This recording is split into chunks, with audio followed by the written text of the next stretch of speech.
Pak Fatima tadi, Pak. Hmm.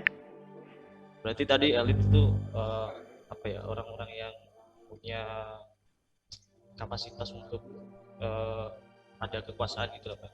Intinya gitu ya. Nah, yang saya tanyakan itu, nah, para elit ini sumber daya untuk Tema Omikron itu kan dia meledaknya baru 2022 awal Januari mungkin, Pak. Apakah sudah ada artikel yang banyak membahas tentang Omikron ya, Pak?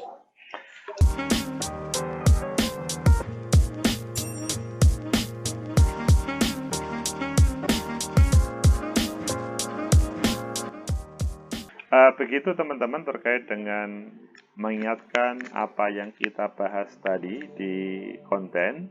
Sekarang kesempatan kepada teman-teman untuk bertanya atau mungkin menyanggah apa yang ada dalam konten atau apa yang saya sampaikan, ataupun mungkin mempunyai usulan ataupun pemikiran yang lain. Karena kita memberikan kebebasan kepada teman-teman dengan berbagai referensi yang ada. Silakan teman-teman.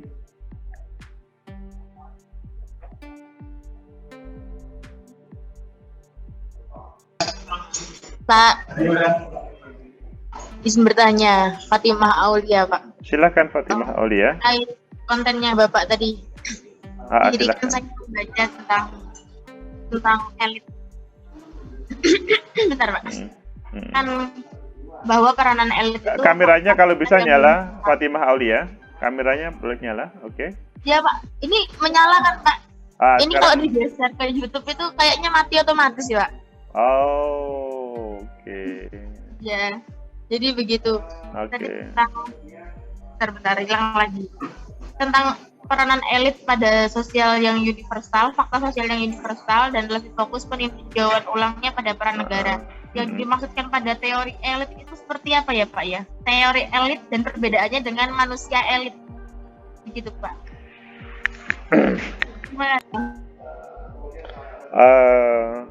Terima kasih Fatimah Aulia pertanyaannya, dan saya sangat senang ketika misalkan ketika bertanya itu juga sambil bisa misalkan bahkan ini salah Pak itu, tetapi bisa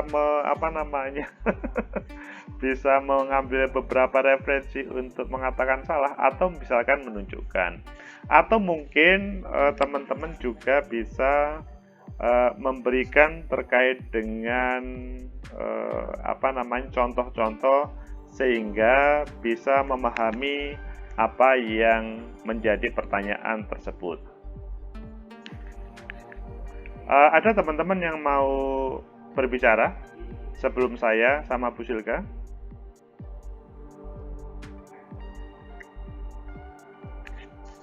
Ada? Baik, kalau tidak ada, saya awali dulu, nanti Bu Silka akan menambahkan. Jadi kajian elit lawan kajian kelas, ya. Yang ini adalah merupakan dimensi kajian sosiologi politik. Kajian elit, kajian kelas. Jadi kalau kita berbicara sosiologi politik, maka ya kalau kita ngomong Marx, maka di dalamnya selalu ada tema kelas. Berbeda dengan yang lainnya, bahwa kalau teman-teman membaca buku-buku Moskow, Pareto, maka keduanya sangat berbeda dengan pemikirannya Marx, karena di dalamnya atau kedua tokoh ini menampilkan kajian-kajian yang tidak menampilkan kajian kelas.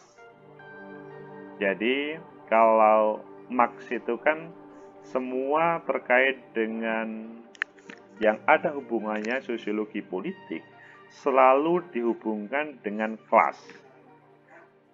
Jadi apa ya? Pasti ada elit dan proletar, atau terkait dengan sebuah kemiskinan itu hadir karena ya memang ada semacam klasifikasi yang dihadirkan oleh misalkan penguasa. Berbeda dengan yang ditampilkan oleh Pareto. Dia menegaskan bahwa peran elit adalah fakta sosial yang universal, tak terfragmentasi, tak dapat diubah, sebuah kehidupan perbedaan antar individu. Kalau Marxis, dia lebih fokus peninjauan ulang peran negara, sedangkan teori elit lebih menaruh perhatian pada pengaruh pada bebas institusi politik dengan sistem partai atau pemerintahannya. Marxis fokus analisa kelas, teori elit melihat kehidupan politik dari kacamata komunitas nasional. Jadi sekali lagi bahwa ya inilah cara pandang terkait dengan perjalanan sebuah politik. Kalau menganalisis misalkan ya yang terjadi di Indonesia, mengapa sih di Indonesia itu tidak bisa, kesejahteraan tidak pernah sampai hari ini tidak pernah bisa terjadi misalkan. Maka dari dua kacamata ini selalu tidak ada titik temu. Apakah salah ketika memakai kacamatanya Marx? Ya boleh. Dengan syarat bahwa sebuah negara memang dengan pola-pola Marx ada equal antara semuanya. Jadi tidak ada pemisah antara satu dengan lainnya. Nah, padahal kalau kita ngomong misalkan pinjam pilahnya Pareto, itu juga benar. Lah, di sini apa yang membedakan keduanya? Jadi teman-teman kalau sekarang ini diberi tugas untuk menulis sebuah paper, ya, dan kajiannya itu mereka yang menulis tentang bagaimana kajian terkait dengan penegakan hukum yang misalkan ada perbedaan antara elit dan orang-orang biasa. Maka ketika Fatimah menggunakan perspektif Marx, maka pada titik-titik tertentu itu bisa digunakan. Tetapi pada kesempatan ini, misalkan ada yang menggunakan Pareto, itu juga bisa dibenarkan. Perbedaannya adalah pada setting dari subjek penelitiannya. Akhirnya nanti menggunakan teori yang digunakannya. Dan itu endingnya nanti adalah terkait dengan sebuah kesejahteraan yang ada dalam sebuah masyarakat setelah ada penegakan hukum yang dilaksanakan oleh para penegak hukum yang ada di situ. Mungkin Bu Silka akan menambah. Ya, tadi dijelaskan lengkap ya oleh Pak Agus terkait dengan kajian elit, juga kajian kelas yang ada di salah satu dimensi kajian di sosiologi politik. Tapi kalau tadi Fatimah bertanya soal sebetulnya apa sih yang membedakan, kemudian teori politik itu apa, yang bedanya apa sama yang kemudian kaum elit yang kita tahu. Sebetulnya sederhananya memang teori elit adalah teori yang mempelajari aktor politik sebagai elit sebagai aktor politik. Jadi kita bisa lihat, tapi kita tidak bisa menyamaratakan semua orang yang kita anggap elit, kemudian dia bisa kita kaji dengan teori elit ini sendiri. Kalau menurut Anthony Burke, teori elit sendiri itu dibagi dua sub, ada yang Marxis dan juga non-Marxis. Nah, kalau kita bicara sosiologi politik, memang kajian kita belajar soal teori-teorinya Marx, Weber, kemudian Durkheim, Pareto, Mosca, dan lain sebagainya.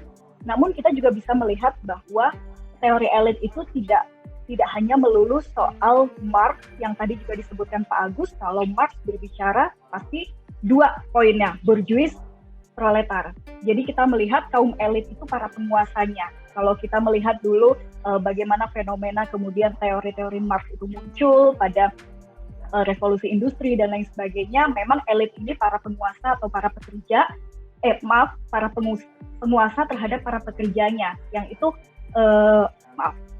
aktor-aktor elit yang ada. Nah, bisa juga kita kaji dengan teori-teori non-Marxis seperti milik Mosca, Pareto, dan lain sebagainya. Tapi pada intinya kalau disamakan, Fatima, sebetulnya sama. Kalau kita mengelaborasi dengan fenomena-fenomena yang ada sekarang, teori elit itu ya ada masuk para elit yang ada di dalamnya. Tapi hanya saja para elit yang berlaku di sini adalah aktor-aktor politik. Jadi tidak semua elit, kalau kita misalnya melihat seseorang dengan misalnya memiliki modal sosial atau juga mungkin orang kaya, kemudian kita sebut, oh ini orang elit. Tapi tidak semua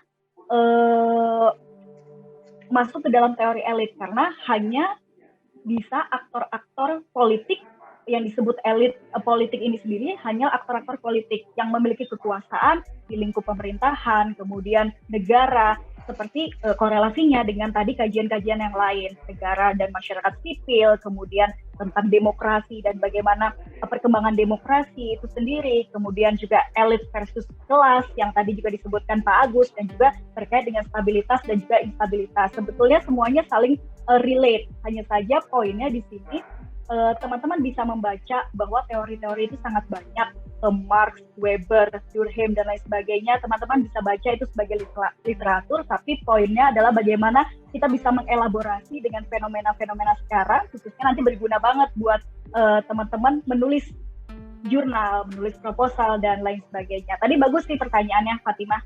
Semoga bisa dipahami ya, atau mungkin ada sanggahan lain atau ada tambahan lagi, Pak Agus. Fatimah, terima kasih Bu Silka. Fatimah bagaimana?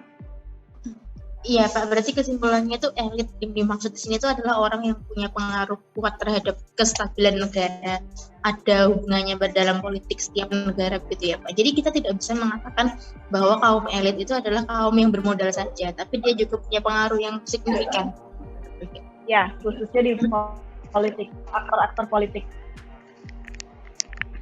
Baik, terima kasih Bu Silka dan Pak. Oke, yang lainnya apakah teman-teman ada yang ingin bertanya atau mengklarifikasi berbagai penjelasan di konten, ataupun mungkin ada hal yang ditemukan dalam sebuah buku?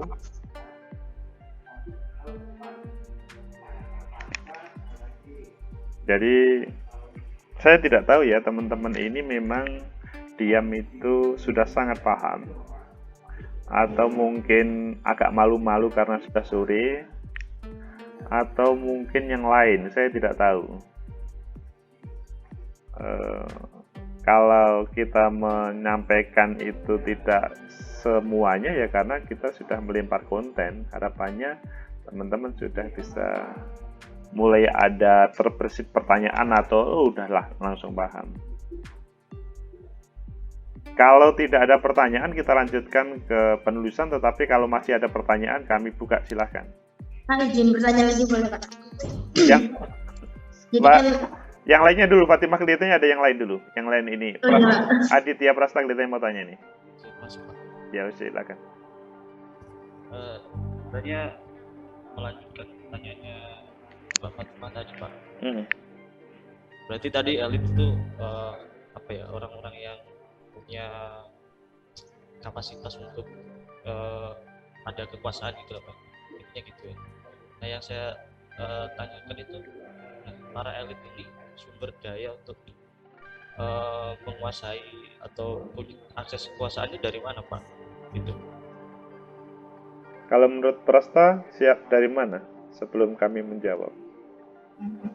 Bang Prasta pasti sudah tahu jawabannya, tapi nanti kita lanjutkan jawabannya. Kalau menurut saya dari namanya kan elit ya, dangkalnya orang-orang khusus atau apa gitu. menurut saya ya dari ini Pak, dari mungkin percakapan, dari apa akses atau dari kemampuan yang tidak dimiliki oleh orang-orang pada umumnya Pak. Mungkin dari saya Pak. Oke Prasta, terima kasih. Nah, Prasta dan teman-teman, coba kita melihat ya, atau merasakan yang terjadi dalam kehidupan kita ketika kita misalkan bernegara ataupun bersosial masyarakat, atau yang lebih kecil adalah dalam sebuah keluarga. Apakah dalam perspektif Prasta, dalam satu keluarga itu ada elit atau tidak? Itu langsung ditarik kepada wilayah, misalkan dalam sebuah kelurahan ataupun desa. Pernah nggak merasa ada semacam jarak Prasta dengan orang-orang yang dianggap Prasta dalam tanda kutip itu adalah elit? Tarik lagi ke yang lebih jauh adalah terkait dengan negara yang itu adalah hubungannya dengan kebijakan. Misalkan pada kesempatan ini, teman-teman kesulitan menemukan minyak goreng di berbagai toko, itu kesulitan. Itu kalau ibu-ibu pasti merasakan. Nah, sekarang adalah siapa ini? Apakah selanjutnya ini adalah elit negara, atau elit politik, atau elit pengusaha, atau apa sih sebetulnya yang dimaksud elit itu sendiri? Jadi, kalau melihat runtutan dari yang paling bawah tadi, sampai kepada yang atas, teman-teman pasti sudah memahami, oh yang dimaksud Pak Agus, elit itu adalah mereka para pengambil kebijakan. Ada mungkin yang nyeletuk juga, oh bukan itu saja, tetapi dia yang mempunyai kekuasaan, meskipun tidak mempunyai kemampuan sebagai pengambil kebijakan. Kan ada kan yang namanya kepala daerah atau siapapun itu, dia simbolnya itu adalah sebagai penguasa, tapi pada faktanya tidak mampu untuk mengambil kebijakan karena kekuasaannya sudah digadekan kepada orang-orang yang menjadikan dia terpilih pada waktu proses pilkada dahulu. Oh, kalau begitu elitnya adalah orang penguasa. Kan begitu. Jadi sebetulnya Prasta melihat itu semuanya, berbicara elit ketika dihubungkan dengan kekuasaan, ketika dihubungkan dengan the power, maka sebetulnya elit itu adalah mereka sekelompok kecil orang yang mampu menghadirkan sebuah kebijakan dalam sebuah negara ataupun kelompok tersebut. Elit yang kalau di teman-teman proletar, elit itu bukan alit, kan begitu. Bu Silka mau menambahi, silakan. Perlu digarisbawahi dari penjelasan Pak Agus tadi, yaitu tadi teman-teman, bahwa sosiologi politik itu belajar atau menjelaskan soal kebijakan. Jadi kita bisa tarik kesimpulan aja sederhananya ya, bahwa elit politik itu orang-orang yang bisa mengambil kebijakan, karena tidak semua kita bisa melihat orang elit, misalnya orang kaya, oh elit nih, tapi belum tentu dia bisa mengambil kebijakan, mungkin bisa di lingkup mereka. Makanya tadi Pak Agus menjelaskan ada elit itu ada elit politik, kemudian ada elit negara sendiri, kemudian elit-elit pengusaha. Nah itu mereka memiliki lingkupnya. Tapi kalau kita berbicara sosiologi politik, kita samakan perspektif bahwa memang kita belajar soal elit politik begitu. Namun kita juga bisa berbicara banyak soal tadi teori-teori. Bahkan Marx pun kan tidak hanya sedikit nyerempet soal negara dan lain sebagainya, tapi dia memperjelasnya di para elitnya itu penguasa, saat itu pemilik tanah dan lain sebagainya, bisa kita bilang pengusaha dan juga para pekerjanya. Kayak gitu sih, Aditya. Terima kasih Bu Silka. Aditya Prasta, apakah sudah cukup terjawab apa yang ditanyakan? Ya mungkin sementara itu dulu Pak. Oke. Oke, terima kasih Aditya Prasta. Teman-teman yang lain, silahkan kalau masih ada sebelum kita membahas terkait dengan proses penulisan dari paper kita. Kelihatannya sudah paham semuanya, alhamdulillah. Kita bersyukur Bu Silka karena teman-teman sudah sangat paham terkait dengan materi. Memang suasana pandemi ini meskipun kelasnya daring, tetapi tidak mengurangi proses teman-teman membaca dari berbagai referensi yang ada.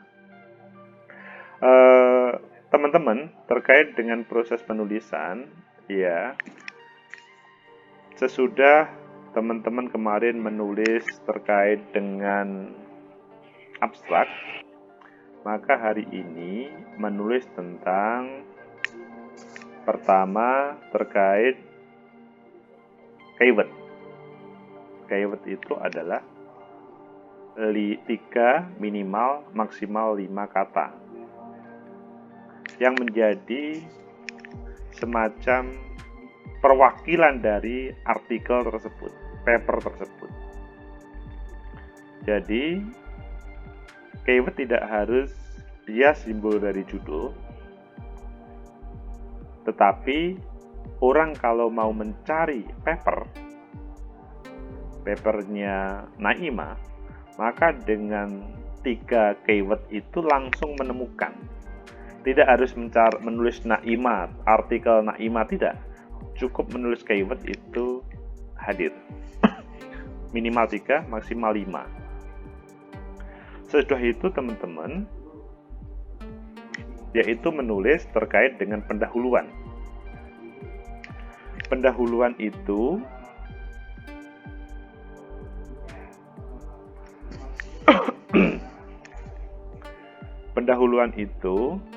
terdiri dari satu halaman.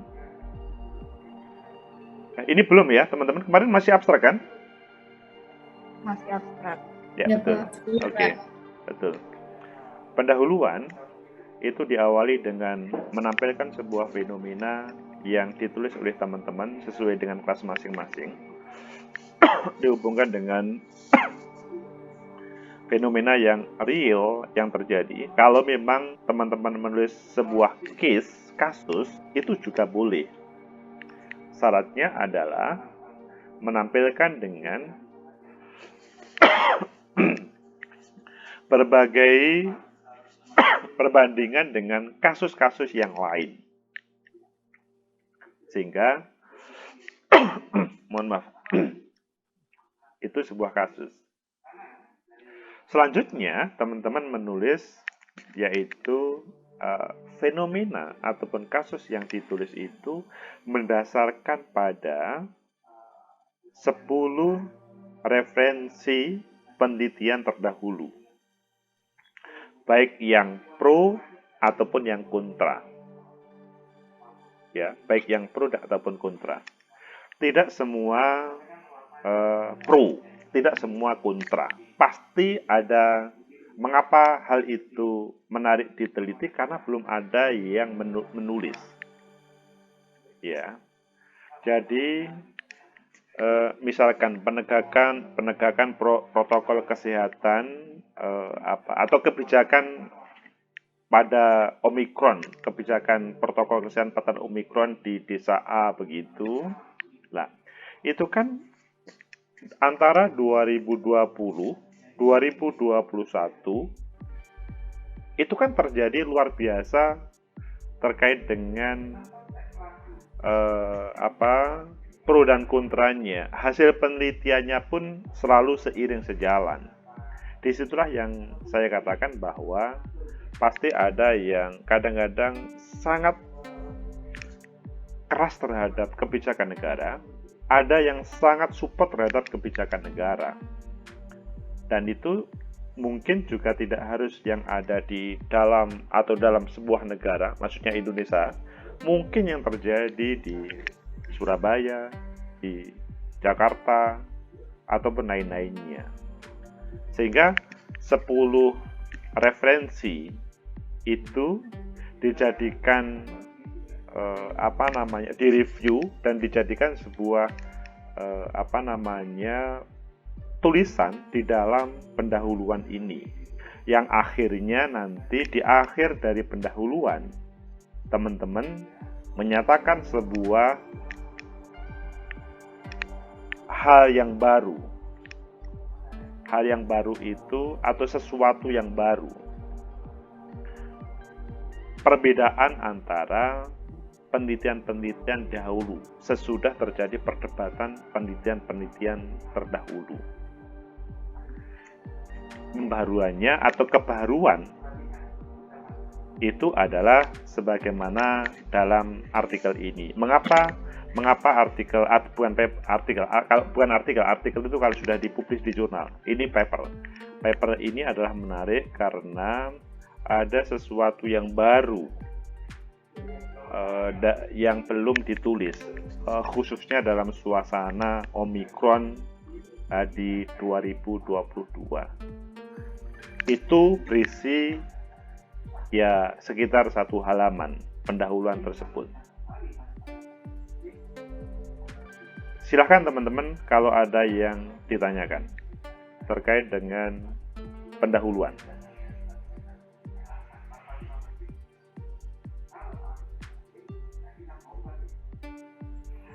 Lebih baik menampilkan beberapa artikel dari jurnal internasional sehingga teman-teman nanti sudah terbiasa dengan hal itu semuanya.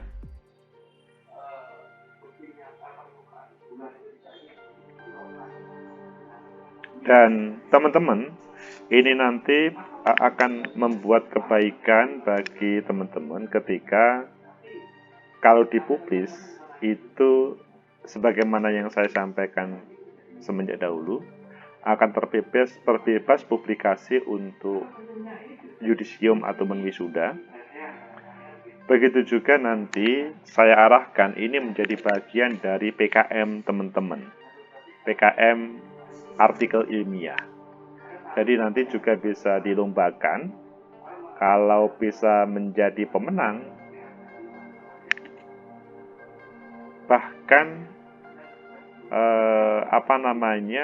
tidak perlu membuat skripsi. Kalau hanya publis ke jurnal tadi kan hanya bebas publis ya. Tapi kalau di PKM kan dan bisa menang, teman-teman tidak harus membuat skripsi, bebas membuat skripsi. Jadi 144 SKS selesai, maka langsung lulus. Dan tentunya mendapat sesuatu materi dari proses kemenangan itu. Baik dari dia proses PKM, ataupun dari universitas, ataupun dari fakultas. Jadi, kalau teman-teman memproses ini secara serius, akan banyak manfaatnya untuk pribadi, masa depan teman-teman, dan dihubungkan juga ya materi itu sendiri. Jadi, banyak keuntungannya.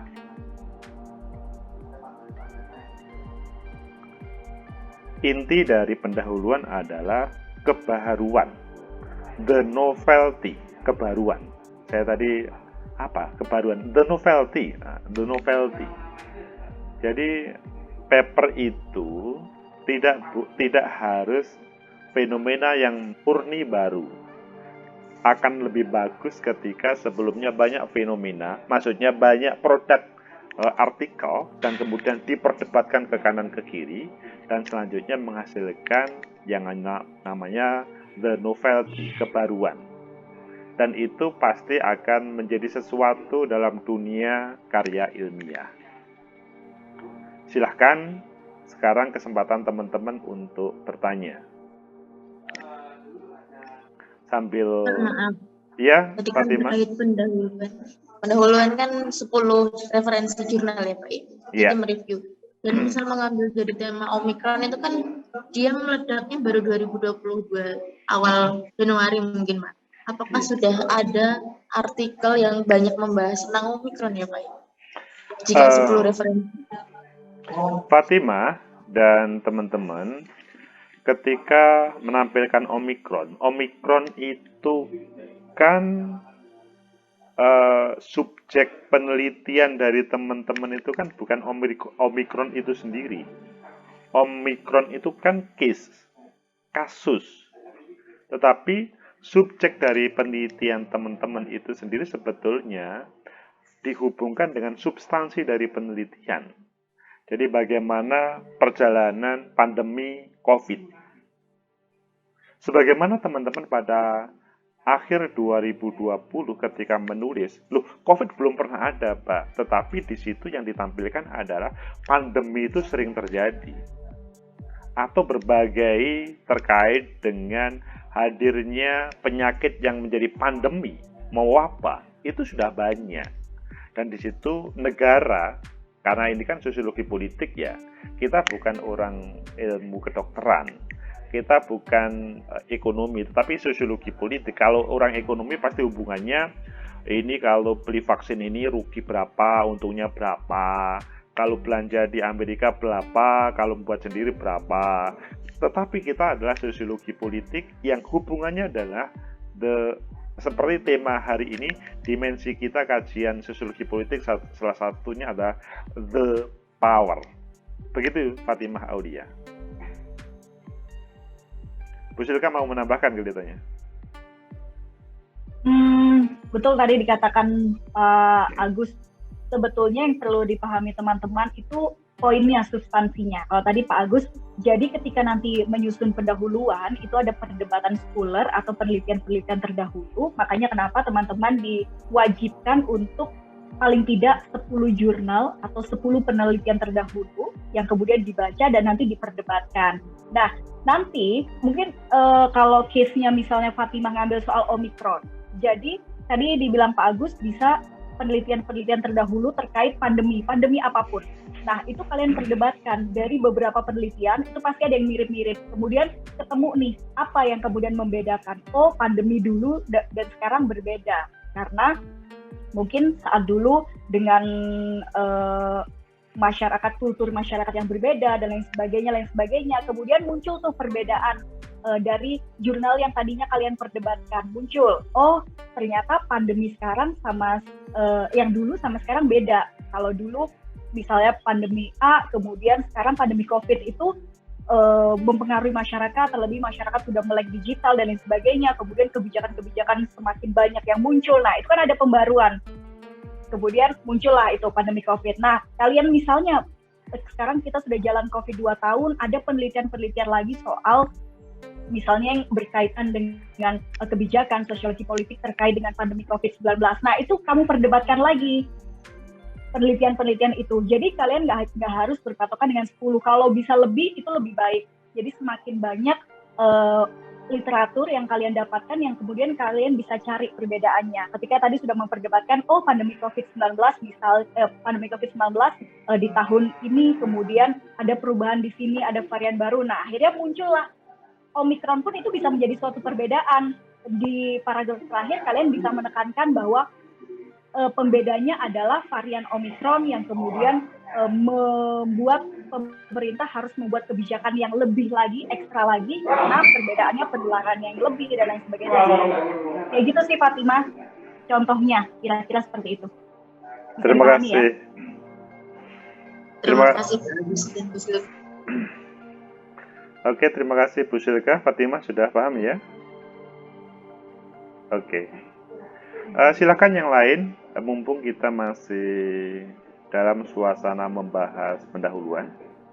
Kita berikan kesempatan untuk teman-teman bertanya atau ya jangan sampai nanti sesudah ini close kemudian bingung. Meskipun kemarin pada waktu sosiologi hukum teman-teman sudah belajar, tetapi kan yang terpublis kan belum banyak. Itu pertanda bahwa editor belum melihat sesuatu sehingga belum mempublis karya teman-teman, kan begitu. Nah, ini jangan sampai itu terulang. Dalam artian kita mempublis ke Sinta 3, 4, 5 itu sesuatu membanggakan. Silahkan teman-teman.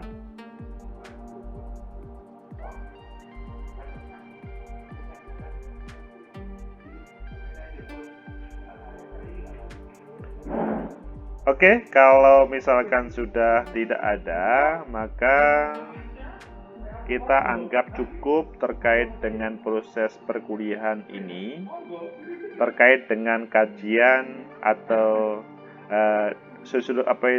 dimensi sosiologi politik, the power.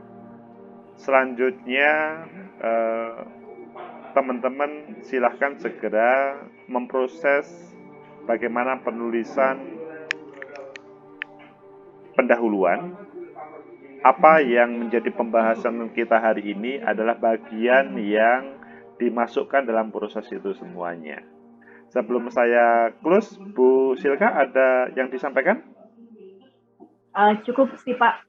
Teman-teman harus literaturnya aja banyakin. Okay. Jadi harus banyak literatur tadi untuk penelitian. Baik, terima kasih Bu Silka, terima kasih teman-teman, semoga bermanfaat. Ketemu minggu depan. Assalamualaikum warahmatullahi wabarakatuh. Waalaikumsalam warahmatullahi wabarakatuh. Terima kasih Pak Agus, Bu Silka. Sama-sama. Terima kasih Pak Agus. Oke Bu Silka, amin.